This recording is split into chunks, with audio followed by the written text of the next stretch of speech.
l'architetto Barluzzi ha voluto, quasi a compimento di questo santuario della Trasfigurazione, El arquitecto Barluzzi, para completar este santuario de la Transfiguración, quería hablarnos a través de imágenes, como sabía hacer.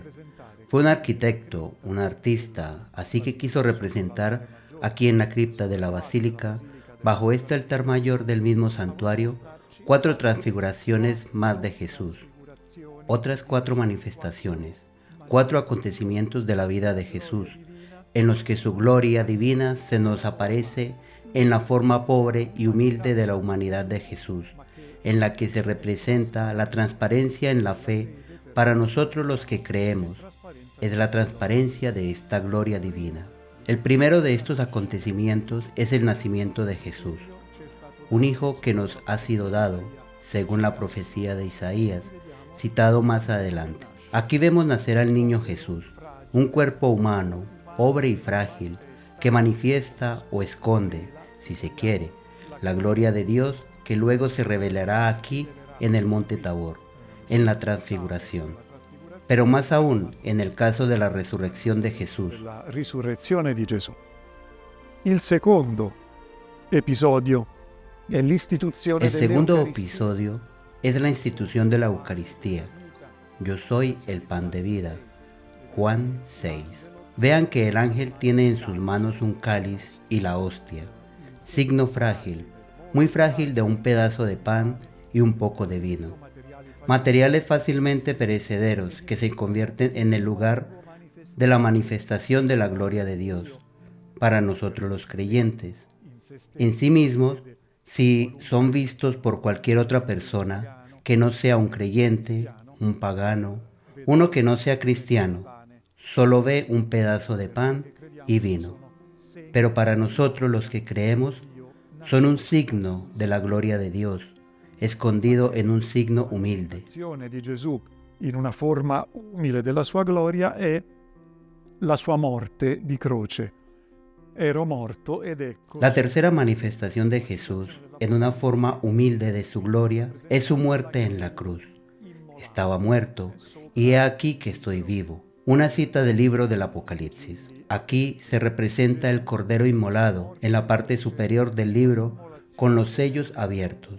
Jesús en su muerte, en la cruz, en su inmolación como un cordero, por lo tanto, aparentemente en el signo de la mayor derrota, en el signo menos glorioso, hasta donde podemos ver para que nos revele la gloria del Padre, en qué señal de su muerte se convierte en una manifestación de la gloria de Dios. Juan nos dice, cuando sea levantado de la tierra, atraeré todos hacia mí. Y a menudo, en el Evangelio de Juan, la cruz de Cristo es el momento de su glorificación, de su manifestación, de su gloria, pero siempre para los que creemos. El último episodio es precisamente el de la resurrección de Jesús. Surrexit non est hic, ha resucitado, no está aquí. Es decir, el signo más paradójico de todos es el signo de una tumba vacía. Cuando ya no tenemos el cuerpo de Jesús, cuando ya no tenemos el signo de lo que queda de Jesús, una humanidad incluso después de nuestra muerte, es decir, nuestro cadáver. Precisamente en ausencia de cada signo es como Jesús manifiesta su gloria divina en esa tumba que ha permanecido vacía. Ma anche lì è quando noi veniamo pellegrini in Terra Santa. Cuando venimos como peregrinos en Tierra Santa y Belén, contemplamos su nacimiento en la pobreza. En el cenáculo, contemplamos la institución de la Eucaristía, el Jueves Santo. En el Calvario, veneramos los lugares de la pasión, de la inmolación del Cordero. E a fianco, vicino al Calvario, veneriamo la tumba ormai rimasta. Y cerca del Calvario vemos la tumba ahora vacía. Solo cuando como peregrinos entramos en esta lógica de fe es que reconocemos un signo muy pobre de una humanidad como la nuestra, la humanidad del Hijo de Dios. Vemos que la gloria divina que aquí en el monte Tabor se manifestó a los discípulos en su plenitud, a esos 3 testigos privilegiados, pero también a Moisés y Elías, que aparecieron con él en su gloria. E ad Elia apparsi con lui nella sua gloria.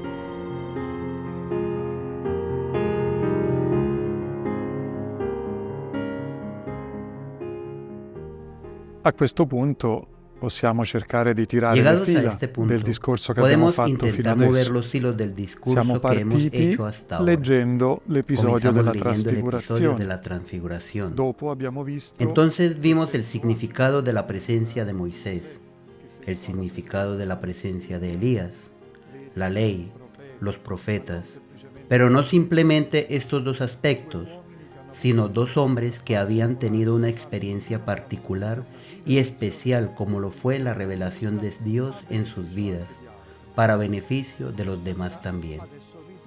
Así volvemos de nuevo, ricos en lo que hemos podido ver en las raíces antiguas del episodio de la transfiguración. Este episodio, ¿qué significa esto en la vida de Jesús? En primer lugar, debemos tener en cuenta que lo hemos leído, por ejemplo, en la versión del evangelista Marcos. Estamos en el centro, en el corazón del Evangelio.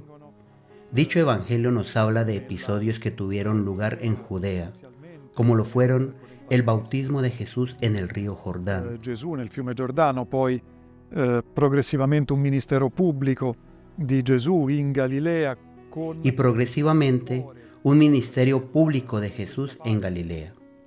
Con este sentimiento, el gran discurso de la parábola que Jesús hace en el capítulo 4 del Evangelio de Marcos. Poi a un certo punto, con il capitolo 8, noi in realtà entriamo all'interno. Después, con el capítulo 8, entramos en el interior del viaje que Jesús comienza a hacer a Jerusalén. Esto sucede justo después que Jesús sanó a un ciego en Betsaida. Este movimiento de Jesús en el interior de estos capítulos terminará con otra curación, la de un ciego al salir de Jericó, al final del capítulo 10. All'uscita di Gerico, alla fine del capitolo 10.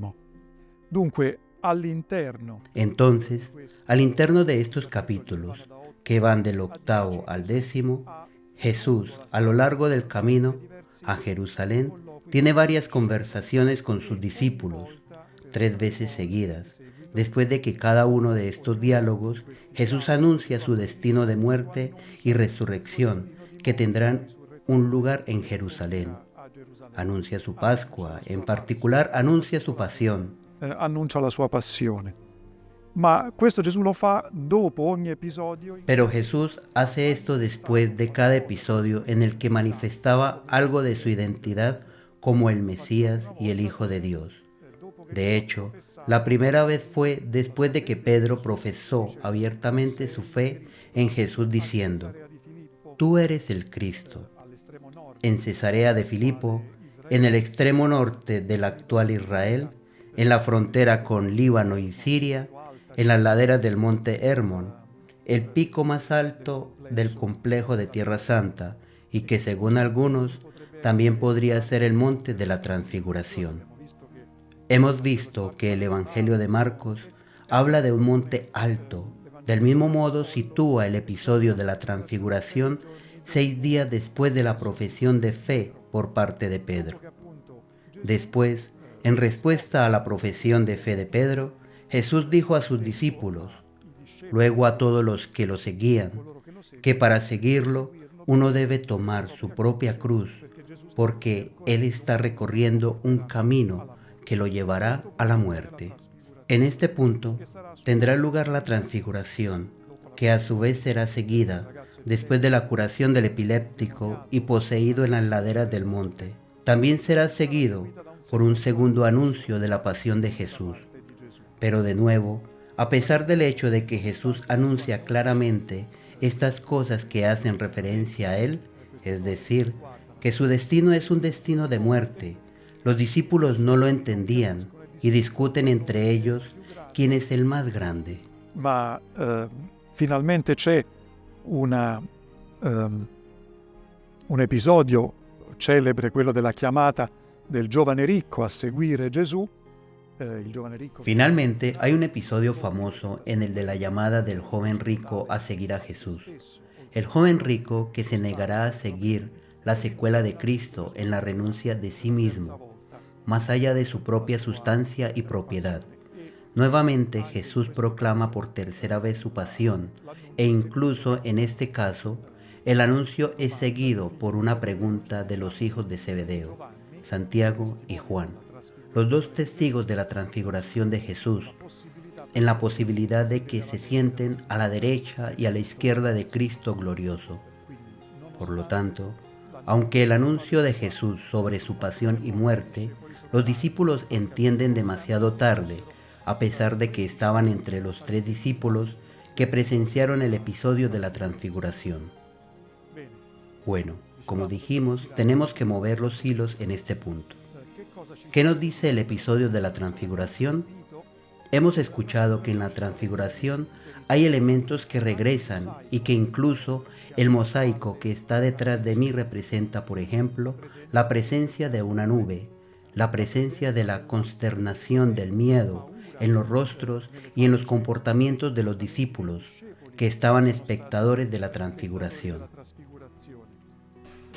La voz del cielo que señala, Jesús, mi Hijo el amado, a quien somos enviados para escuchar, de los cuales somos enviados de vuelta por la voz del Padre. Por otro lado, encontrarse solo después de escuchar la voz de quienes fueron espectadores del evento, por así decirlo, están estos elementos encontrados en los episodios que hemos leído en el Antiguo Testamento que se refieren a Moisés y Elías. Incluso en el caso de Moisés, la densa nube envuelve el monte de la revelación de Dios, el Sinaí. Luego, el rostro de Moisés se vuelve radiante, como lo hace con el rostro de Jesús.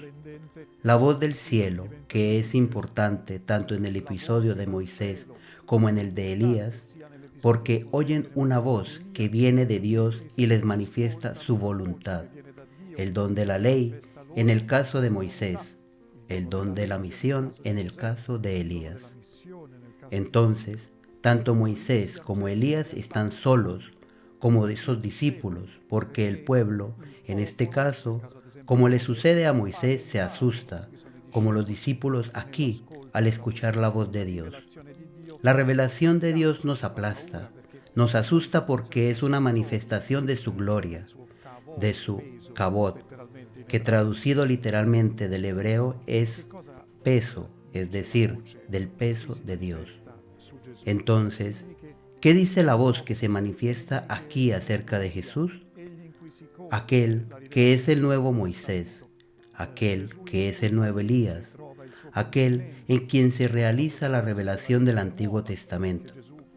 Jesús, en quien la ley encuentra su cumplimiento con la promulgación de la ley, no muy lejos de aquí, según la tradición de Mateo, en el monte de las bienaventuranzas, que está justo encima del mar de Galilea y que no está muy lejos de donde estamos ahora mismo, en el monte Tabor. Moisés y Elías, ley y profetas. Jesús es el verdadero profeta, como también lo fue Moisés. Es el que habla las palabras del Padre, el que nos comunica el Padre, el que nos revela la voluntad de Dios. Para esta voz del Padre nos dice, escúchenlo. No solo tenemos que escuchar la ley de Moisés, no solo debemos escuchar la voz de la profecía que nos habló en la antigüedad. Pero ahora estos rumores, que eran rumores provisionales, eran rumores que esperaban, una de estas voces encuentra su plenitud en la persona de Jesús de Nazaret. Es Jesús de Nazaret la voz del Padre que nos comunica el rostro, la gloria del Padre, nos comunica su bondad, su gracia, su misericordia, como lo había hecho con Moisés. Nos comunica nuestra misión especial en la iglesia, la cual es una misión como la de Elías, es decir, la de proclamar ante todos los pueblos la unicidad del Dios en quien creemos. No debemos tener otros ídolos, no debemos, como en el tiempo del profeta Elías, abandonarnos a la idolatría de Baal, un culto a la fertilidad, un culto que concierne la satisfacción de nuestros instintos más bajos, de nuestro placer. No tenemos que pensar precisamente solo para la satisfacción de nuestras necesidades más básicas, como lo hizo la adoración de Baal al tiempo del profeta Elías. Debemos creer en el único Dios, pero este único Dios se ha revelado en la persona de su Hijo. El Hijo Jesús es la visibilidad del Padre. Mientras el Padre Celestial permanezca en la dimensión invisible del Hijo que se nos reveló. Este episodio de la transfiguración, que a través de la voz pronunciada en la nube, siendo uno de los signos del Espíritu Santo, se convierte en una revelación trinitaria. De hecho, aquí el arquitecto Barluzzi quería que dos capillas estuvieran al lado de la capilla, en el altar mayor con la representación de la transfiguración. La capilla a mi derecha es la capilla del Santísimo Sacramento, en el que está representado el ojo del Padre, la omnipotencia de Dios, resaltando al Padre Celestial, mientras que en la capilla de la izquierda, la paloma del Espíritu Santo nos da una de las representaciones del Espíritu. Pero la misma nube que se manifiesta aquí es una representación del Espíritu. Por lo tanto, toda la Trinidad, de alguna manera, se revela aquí en el monte Tabor, y la voz del Padre se refiere a otra revelación trinitaria, es decir, del misterio íntimo de la vida de Dios que abrió el Evangelio, en particular el Evangelio de Marcos, porque los otros evangelistas sinópticos, Mateo y Lucas, también tienen los episodios de la infancia de Jesús. Pero en el Evangelio de Marcos se abre en el primer capítulo precisamente con la predicación de Juan el Bautista y el bautismo de Jesús en el Jordán. En Marcos 1, a partir del versículo 9 dice: Y sucedió que por aquellos días vino Jesús desde Nazaret de Galilea y fue bautizado por Juan en el Jordán. En cuanto salió del agua, vio que los cielos se rasgaban y que el Espíritu, en forma de paloma, bajaba a él. Y se oyó una voz que venía desde los cielos: Tú eres mi Hijo amado, en ti me complazco. He aquí Jesús es el Hijo de Dios, el amado. Es el Espíritu quien da testimonio de ello, en el bautismo en forma de paloma y en el Tabor en forma de nube. El Espíritu testifica que Jesús es el Hijo amado. En el Antiguo Testamento, el Hijo amado de Dios era Israel. Jesús es el cumplimiento de Israel. Él es el nuevo Israel. Es la plenitud del antiguo Israel. Él es amado, como Isaac lo fue para Abraham, pero tendría que sufrir la muerte, según la palabra de Dios dirigida a Abraham en el monte Moria. Jesús es el siervo sufriente, en quien el Padre ha puesto su complacencia.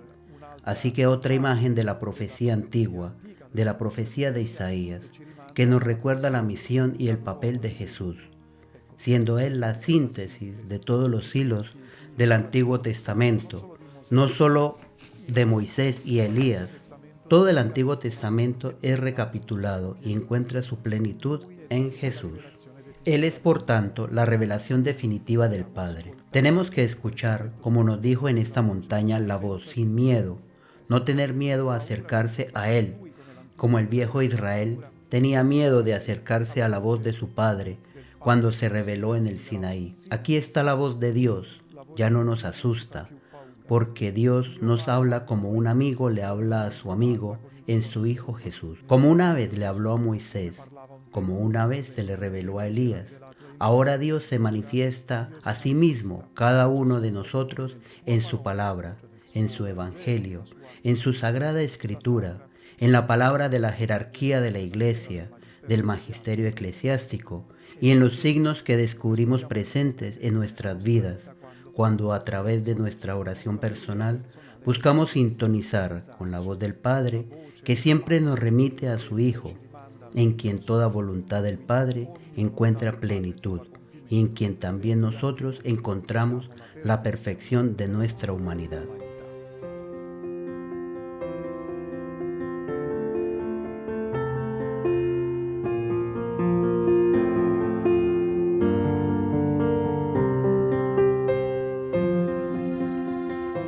Ci troviamo ormai fuori del santuario. Ahora estamos afuera del santuario, fuera del recinto del santuario de la Transfiguración, para hacer memoria del último recuerdo que queda aquí en el monte Tabor. Continuamos después de leer el episodio de la Transfiguración del Evangelio de Marcos. Ahora en Marcos 9:9 dice: Cuando bajaban del monte, les ordenó que a nadie contasen lo que habían visto, hasta que el Hijo del Hombre resucitara de entre los muertos. Ellos observaron esta recomendación, discutiendo entre sí qué era eso de resucitar de entre los muertos. Y le preguntaban: ¿por qué dicen los escribas que Elías debe venir primero? Él les contestó: Elías vendrá primero y restablecerá todo. Mas, como está escrito del Hijo del Hombre, que sufrirá mucho y que será despreciado.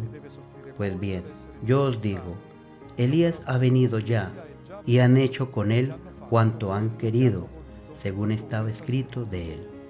Está claro que para los discípulos, descentibus de monte, que traducido sería al bajar de la montaña.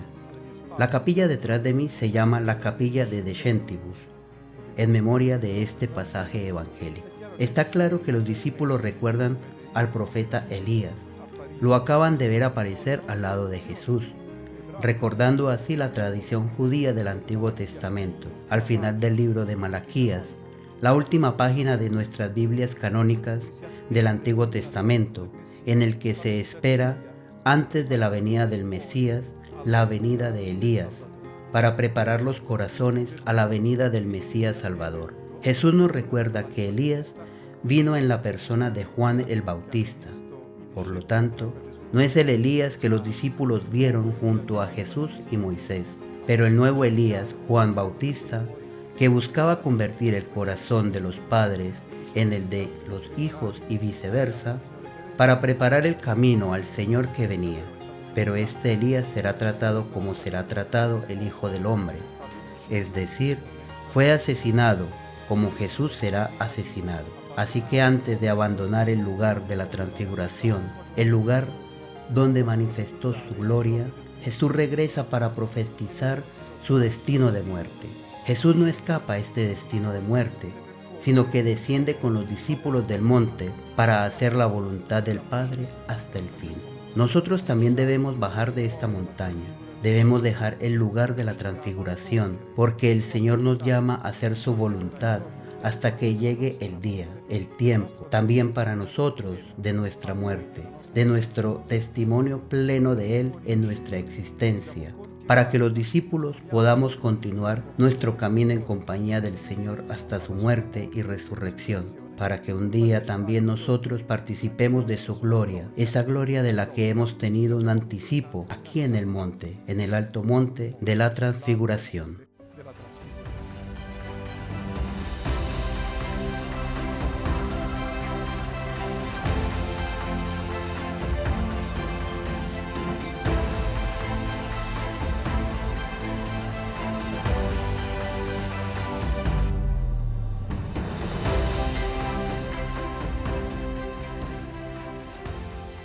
Con un gesto de solidaridad puedes apoyar a la misión de la custodia de Tierra Santa.